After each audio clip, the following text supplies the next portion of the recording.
Hey Underground, it's RJ here, and I want to talk a little bit about deck building and some of the important things that are useful for it. I walked into Locals yesterday with this deck that I built It cuts off here. You gotta. this deck that I built in the 2 hours beforehand, and then walked in and top aided without having prepared for that other than just deck building know-how in creating this to be as consistent and powerful as possible without just dropping games due to not having defense.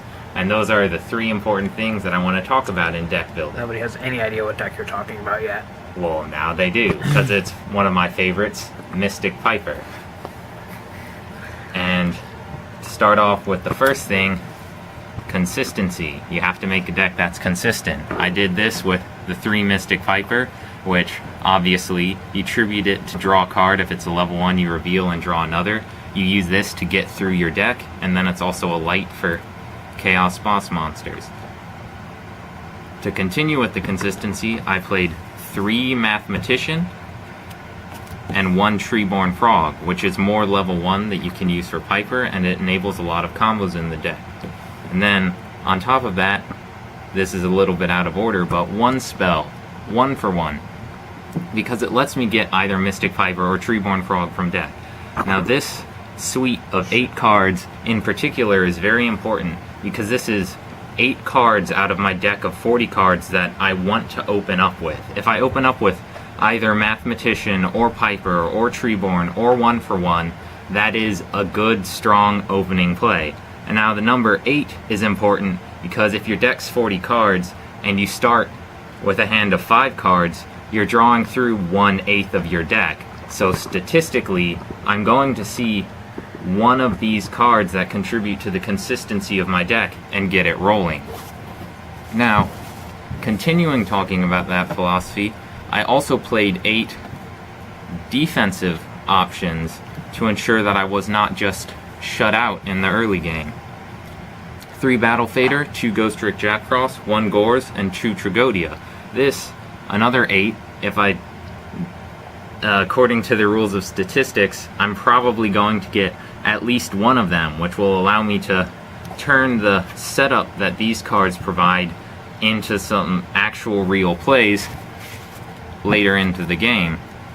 And of course, just having Gores and Tragodia as beaters are nice, but with all of that setup, it allows me to do stuff like drop all of these boss monsters, which is where the power aspect comes into it. I didn't include 8 because it's really sad to draw multiples of these cards, whereas it's usually playable if you draw multiples of your consistency cards or your defense cards. And also, there are other plays that you can do that are powerful, like using Symphonic Warrior Bassies, which also works with 1 for 1, and you can send it with Mathematician for use with Kinkabio. You normal summon him to special summon a level 1 from your graveyard, and then he's a spirit who returns to the hand in the end phase, and when he leaves the field, that monster is banished. What you do is you can special summon Piper, tribute it for bonus draws, special summon Kinkabio, use its effect to change its level, and synchro, special summon just any level 1 and overlay with that Treeborn Frog. Or you can just synchro with Bassies and the Treeborn Frog, and that's a lot of the meat of the power plays that this deck has. Also, 3 Veiler, because it's another tuner, it's another level 1 for free draws with Piper, and it's good disruption. Then, spells and traps, that kind of self-explanatory. It's also a nice way to turn your draws with Piper into 1 for 1s that aren't huge losses and advantage. Dark Hole, also kind of obvious. Battle Fader plus Dark Hole will steal you games when your opponent overextends. And on top of the 8 card consistency suites that I've been talking about, you can play 3 Where Art Thou, which gives you more redundancy in what you're doing. If you control a level 1, you can activate this card, search your deck for a level 1 monster. Then you have to normal summon it or you take 2,000 damage. This works with the Treeborn. This works with Battle Fader. It works with Tragodia if you have a level 1 engrave. Even in worst case scenarios, you can just normal summon a Piper and then use this and then tribute the Piper. You'll take the 2000 damage, but that still can set you up. And that's what's really important, because when you have boss monsters like this suite, getting to them and making sure you don't die is what's important, which is why I emphasize the consistency in getting to them and the defense in not dying before you can use them. Then, on top of that, another 4 incredibly powerful cards when set up: creature swaps and enemy controllers. Most people know the play with enemy controller and Treeborn Frog, which is pretty good, and also you can just creature swap Treeborn Frog or Battle Fader or Kinkavio, which then will return to your hand in the end phase as well. And you can just use enemy controller on something summoned by, say, Kinkavio to just take control of it for a turn. Free mind control, but better. So that was it for the main deck. I did pretty well with it, considering that I said that I did the 8 consistency cards and 8 defense cards, and then packed in as much power as I could.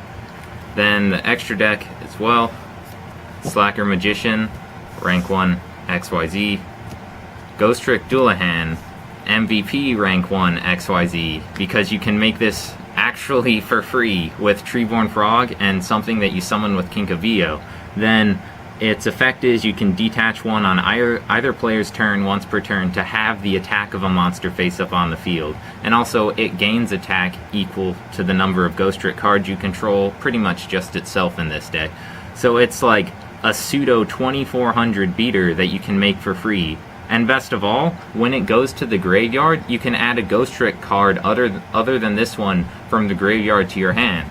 So say you can block an attack with Ghost Trick Jack Frost, then Treeborn Frog comes back, overlay these into Dullahan, and then when Dullahan dies you get the Jack Frost back and can do the same play with the Treeborn again, which is why I actually want to run more than one of these now.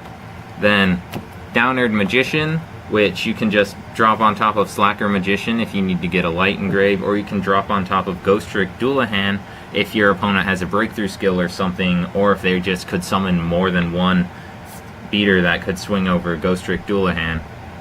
Because this Ghost Trick Dullahan works whenever it's sent to the grave, so even if you overlay Downerd Magician over it, it still gets its floating effect, which is pretty good.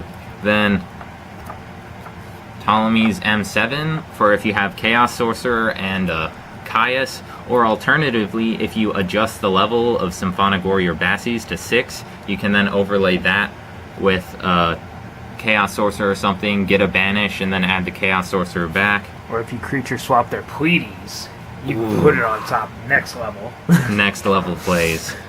Then a Synchro Suite, because I was talking about having Valor and Bassies. Formula, obvious.